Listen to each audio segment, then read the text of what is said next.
Hello students, तो again आपका rise for excellence में स्वागत है। तो आज हम फिर से करने वाले हैं साइकोलॉजी, जो कि आपके आने वाले अपकमिंग एग्जाम्स के लिए काफी हेल्पफुल रहेगा। टीचिंग एग्जाम्स में जो है साइकोलॉजी देखने को मिलेगी ही।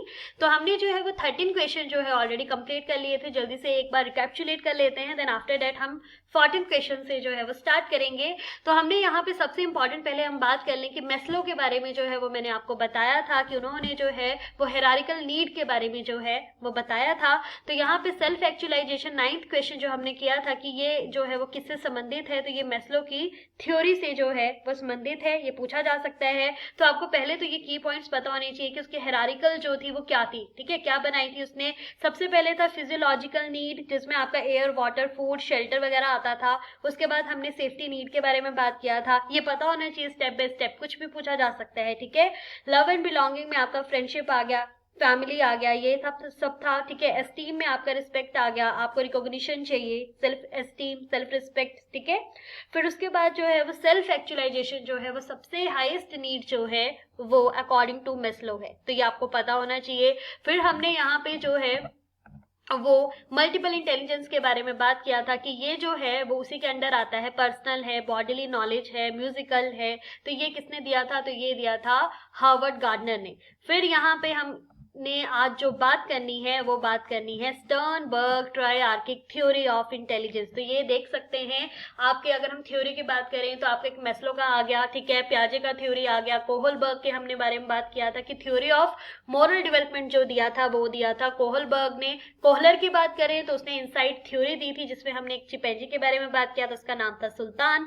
फिर उसके बाद जो है यहाँ पे मैंने आपको स्पेयरमैन का थ्योरी बताया था, जो कि 2 फैक्टर थ्योरी के नाम से भी जाना जाता है, या बाई फैक्टर भी बोलते हैं उसको, जिसमें हमने एक एस फैक्टर के बारे में बात किया था और एक बात की थी जी फैक्टर के बारे में। जी क्या बताता था, जी स्टैंड फॉर जर्नल, और जो एस था वो था स्पेसिफिक। तो हम जल्दी से 14 क्वेश्चन ही देख लेते हैं, रिवीजन करते रहिएगा। तो यहाँ पे जो है फर्स्ट आपका पूछा गया है Sternberg triarchic theory of intelligence. तो ये थ्योरी भी रिलेटेड टू किससे है, इंटेलिजेंस से। तो यहाँ पे ट्राई के बारे में बात किया गया है, इसका मतलब यहाँ पे 3 चीजों के बारे में पहले बात की होगी। तो इसमें बोला गया है कि in Sternberg triarchic theory of intelligence the solution of an analogy item involve. क्या क्या हो सकता है, आंसर तो यहाँ पे दिया गया है, फिर भी हम डिस्कस करेंगे। तो यहाँ पे पहले पूरा देख लेते हैं। एनकोडिंग प्रोसेसेस एंड कंपैरिजन के बारे में बात किया गया है, एक्सपीरियंस एंड एब्स्ट्रैक्ट रीजनिंग के बारे में बात किया गया है, journal process and specific process के बारे में बात किया है, और verbal ability and performance abilities के बारे में जो है वो बात की है। तो पहले में आंसर ही आपको पता ही है, ऑप्शन ए। ऑप्शन ए जो है that is encoding process and comparison processes जो है इसका करेक्ट ऑप्शन है। अब थोड़ी सी यहाँ पे बात कर लेते हैं हम लोग कि यहाँ पे ट्राई आर्क मतलब यहाँ पे 3 चीजों के बारे में कौन सी बात की गई है। तो मैं पहले आपको ये बता देती हूँ। तो स्टर्नबर्ग ने जो 3 चीजों के बारे में बात की है वो है पीसीए, याद रखिएगा इसको। ठीक है, पीसीए, पी का मतलब है प्रैक्टिकल, सी का मतलब है क्रिएटिव एंड ए का मतलब है एनालिटिक इंटेलिजेंस। इसको आप नोट कर लीजिएगा, फिर से मैं बता देती हूँ। पी स्टैंड्स फॉर प्रैक्टिकल, सी का मतलब है क्रिएटिव और ए का मतलब है एनालिटिक इंटेलिजेंस। तो अगली बार आपको डायरेक्ट पूछा जा सकता है कि बताइए प्रैक्टिकल, क्रिएटिव और एनालिटिक जो है वो किसने जो है वो यूज किया है, तो वो किया है स्टर्नबर्ग ने। आपको पहले क्वेश्चन तो यही पूछा जा सकता है कि बताइए ये 3 कंपोनेंट किसने बताए हैं, तो वो आ जाएगा आपका स्टर्नबर्ग। दूसरा क्वेश्चन आपको ये पूछा जा सकता है कि ट्रायआर्किक थ्योरी ऑफ इंटेलिजेंस जो है वो किसने दी है, तो वो आ जाएगा आपका स्टर्नबर्ग। अब थोड़ी सी बात कर लेते हैं कि 3 कंपोनेंट कौन कौन से हैं।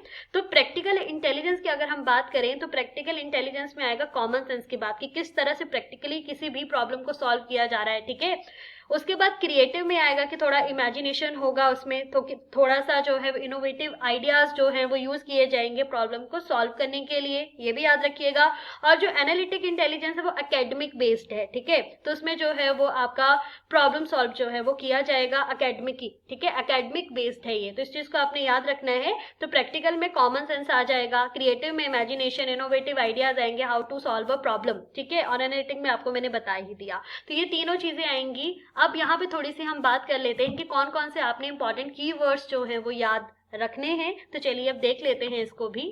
तो थोड़ा सा अगर मैं प्रैक्टिकली बात करूं तो यहाँ पे हम यूज कर सकते हैं कि हाउ टू अप्लाई, किस तरह से प्रॉब्लम सॉल्व की जा रही है, उसको यूज कैसे कर रहे हैं, ठीक है, प्रैक्टिस में कैसे लेके आ रहे हैं, इम्प्लीमेंट कैसे कर रहे हैं, तो ये आ जाएगा आपका प्रैक्टिकल में। क्रिएटिविटी जो है उसमें किस तरह से आप डिस्कवर कर रहे हैं चीजों को, इनोवेशन कर रहे हैं, किस तरह से प्रेडिक्ट कर रहे हैं, और एनालिटिक में आ जाएगा कि किस तरह से एनालाइज कर रहे हैं, किस तरह से आप कंपेयर कर रहे हैं। देख लीजिए आपका फर्स्ट ऑप्शन जो है कंपेरिजन प्रोसेसेस के बारे में, कोडिंग प्रोसेसेस के बारे में जो बात की गई है, तो ये किससे संबंधित है, ये ट्राइआर्किक थ्योरी ऑफ इंटेलिजेंस से ही संबंधित है। तो इस चीज को आपने याद रखना है, कुछ कुछ पॉइंट्स जो है वो आपको पता होने चाहिए, ठीक है। जैसे यहाँ पे जर्नल और स्पेसिफिक के बारे में बात की गई है, तो ये किससे आएगा, ये आपका आएगा स्पेयरमैन, जिसमें जर्नल फैक्टर और स्पेसिफिक फैक्टर के बारे में भी बात की गई है, तो आपको पता होना चाहिए, ठीक है। उसके बाद यहाँ पे अगला है research shows that the following doesn't contribute to teachers effectiveness. तो यहाँ पे बात की गई है कि बताइए कि कौन सा जो है यहाँ पे आपका कंट्रीब्यूट नहीं करेगा teacher related to teacher effectiveness. तो यहाँ पे आपका आता है कम्युनिकेशन स्किल, ऑफ कोर्स होनी ही चाहिए आपके टीचर में। Use of ICT, of course ये भी होना चाहिए। यूज ऑफ स्टूडेंट फीडबैक, भाई स्टूडेंट फीडबैक भी जो है वो बहुत इंपॉर्टेंट है। ईयर्स ऑफ एक्सपीरियंस मैटर नहीं करता है, ठीक है, कोई कितने साल भी पढ़ा रहा हो, ठीक है, पर कोई 2 महीने भी पढ़ा रहा है उसका भी मैटर करता है, ठीक है। तो यहाँ पे जो है ये वाला जो है सी, ईयर्स ऑफ एक्सपीरियंस जो है वो यहाँ पे कंट्रीब्यूट नहीं करेगा टू टीचर्स इफेक्टिवनेस। तो this is the right option. चलिए अगला देख लेते हैं यहाँ पे। तो अगला आपको बोला गया है विच ऑफ द, पूछा गया है which of the following statement best define maturation. तो यहाँ पे ऑप्शन देख लेते हैं। सबसे पहले, it is directly based on social cognitive learning, it is automatic biological development of the body that naturally unfold over time. तीसरा है it doesn't take place in human being, and fourth है यहाँ पे it is the basis of all physical and physiological development.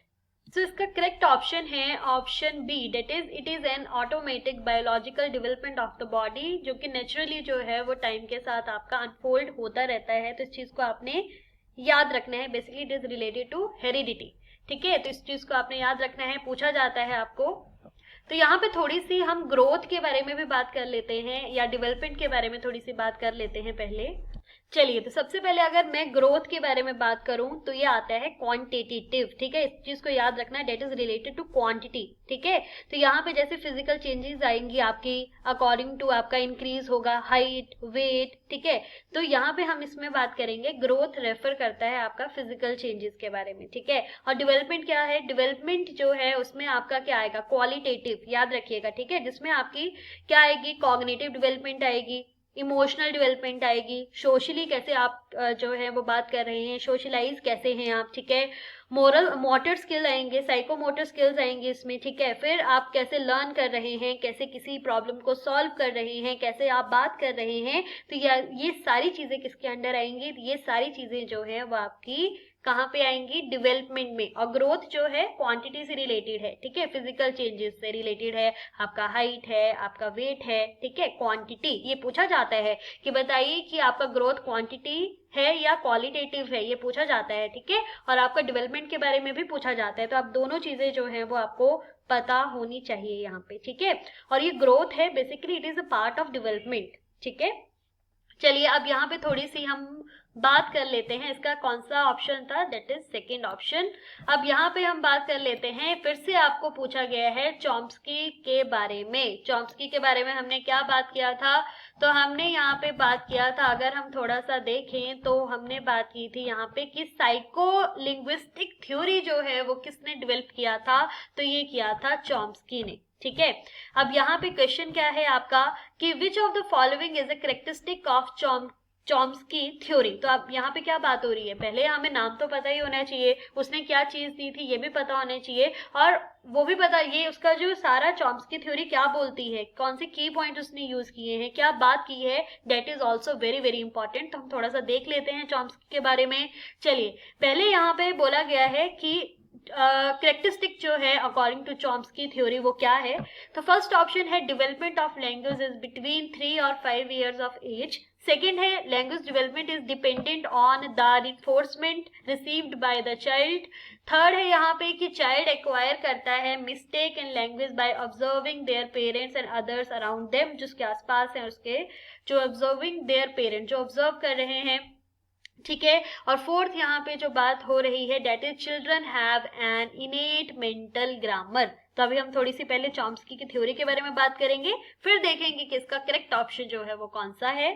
तो सबसे पहले हम Chomsky के बारे में बात करें तो उसने बोला था, ध्यान से सुनिएगा, उसने बोला था कि ह्यूमन चाइल्ड जो है इज बॉर्न विद, उसके अंदर एक इनेट कैपेसिटी होती है, आंतरिक कैपेसिटी है कि वो नॉलेज, इसका लैंग्वेज को जो है वो अक्वायर कर सकता है। बिकॉज साइको लिंग्विस्टिक थ्योरी कहाँ पे बात हो रही है, लैंग्वेज से रिलेटेड जो है वो बात हो रही है। तो चॉम्स्की ने बोला कि ह्यूमन चाइल्ड जो है इज बॉर्न किसकी, विद इनेट कैपेसिटी, उसके अंदर इनेट कैपेसिटी होती है कि वो लैंग्वेज को जो है वो इजिली जो है वो एक्वायर कर लेता है, पहला पॉइंट। ठीक है, तो यहाँ पे इसका जो ऑप्शन डी होगा डेट इज करेक्ट कि children have an innate mental grammar.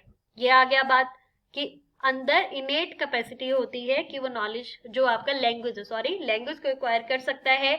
दूसरा आपको एक और जो है वो क्वेश्चन पूछा जाता है, ध्यान से सुनिएगा, कि लैंग्वेज एक्विजिशन डिवाइस जो है उसका कॉन्सेप्ट जो है उसके बारे में किसने बात की थी। तो वो भी चॉम्स्की ने ही बात की थी कि उसके ब्रेन में, जो बच्चा है उसके ब्रेन में एक डिवाइस होती है, हिपोथेटिकल कॉन्सेप्ट है ये, कि एक डिवाइस होती है जिसके कारण वो जो है वो चीजों को, लैंग्वेज को इजिली जो है एक्वायर कर लेता है। तो इसको भी आपने याद रखना है कि LAD पूछा जा सकता है कि लैंग्वेज एक्विजिशन डिवाइस के बारे में किसने बात की थी। तो वो भी चॉम्स्की ने की थी। 4 क्वेश्चन बन रहे हैं यहाँ पे, याद रखिएगा। पहला कौन सा, कि उसके अंदर इनेट एबिलिटी होती है कि लैंग्वेज को एक्वायर करने का। सेकंड जो है कि LAD जो है, लैंग्वेज एक्विजिशन डिवाइस जो है, वो किसने बात की थी। तो वो भी चॉम्स्की ने की थी। साइको लिंग्विस्टिक थ्योरी के बारे में किसने बात की थी। तो वो भी चॉम्स्की ने की थी। और फोर्थ जो है वो आपका जो इम्पोर्टेंट है वो है यूनिवर्सल ग्रामर के बारे में जो है वो किसने बात की थी। याद रखिएगा, पूछा जाता है UG, यूनिवर्सल ग्रामर के बारे में जो बात की थी वो भी किसने की थी, वो भी चॉम्स्की ने ही जो है वो की थी। तो यहाँ से आपके कितने क्वेश्चन बन रहे हैं, 4 क्वेश्चन जो है यहाँ पे आपके बन रहे हैं। तो इस चीज को याद रखिएगा।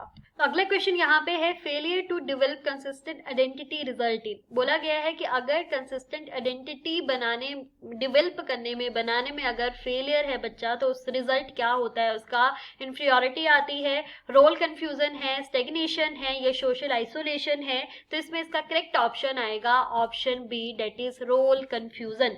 अब रोल कंफ्यूजन जो है, इसमें सबसे पहले मैं आपको थोड़ी सी बात बताऊं कि ये that is related to Erikson theory से संबंधित है, जिन्होंने theory of psycho social development के बारे में बात की थी। इस चीज को आपने थोड़ा सा ध्यान में रखना है। ठीक है, अब यहाँ पे बात क्या है, रोल कंफ्यूजन। पहले रोल कंफ्यूजन के बारे में अगर हम थोड़ी सी बात करें तो रोल कंफ्यूजन में ये है कि इंडिविजुअल को, जो भी कोई है, उसको पता नहीं है कि उसका क्या रोल है सोसाइटी में। ठीक है, अपनी कमिटमेंट्स जो है वो अच्छे से नहीं कर पाता है, रिलेशनशिप कैरियर में जो है उसको मुश्किल आती है। ठीक है, उसके बाद जो है यहाँ पे अगर थोड़ी सी हम बात करें तो उसके फ्यूचर डेवलपमेंट जो है स्टेजेस के लिए उस पर इम्पेक्ट पड़ता है। ठीक है, और जो न्यू चैलेंजेस है उसको अडाप्ट करने के लिए भी जो है उसको थोड़ा सा कंफ्यूजन रहता है। तो आपने इस चीज को याद रखना है। तो आपको पता होना चाहिए कि ये किस थ्योरी से संबंधित है, पहले तो ये पता होना चाहिए। और दूसरा है कि failure to develop consistent identity क्या रिजल्ट जो है वो प्ले करेगी यहाँ पे,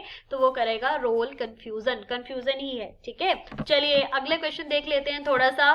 detecting movement in spite of conflict is easier for people who are. तो यहाँ पे जो कैम्पलेज है इसका मतलब होता है छलावा टाइप। ठीक है, तो अगर मैं हिंदी में बात करूं तो इसमें इसका जो क्वेश्चन पूछा गया है वो है कि छलावरण के होते हुए भी गतिशील को खोज लेना उन व्यक्तियों के लिए आसान होता है जो कि फील्ड डिपेंडेंट होते